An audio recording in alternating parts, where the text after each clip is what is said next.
और मैं टॉर्च को हर तरफ घुमा के देखने की कोशिश कर रही थी कि ये आवाज़ आखिर आ कहाँ से रही है। धीरे धीरे वो कराहने की आवाज़ पास आने लगी।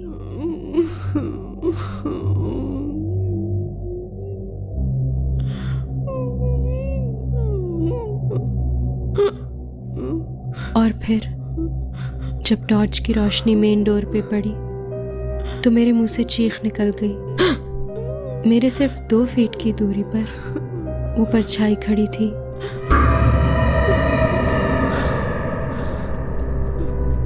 उसका चेहरा ऐसा था कि जैसे किसी चीज ने उसे तोड़ मोड़ दिया हो।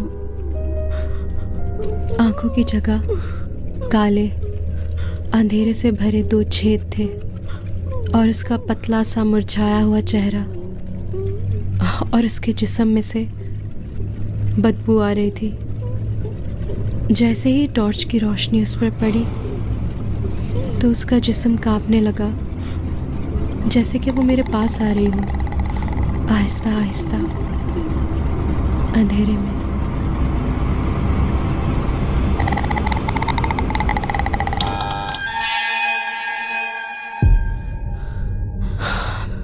मेरी सांस में सांस आई, लेकिन फिर भी मैं उस जगह से 1 इंच भी नहीं हिल पा रही थी।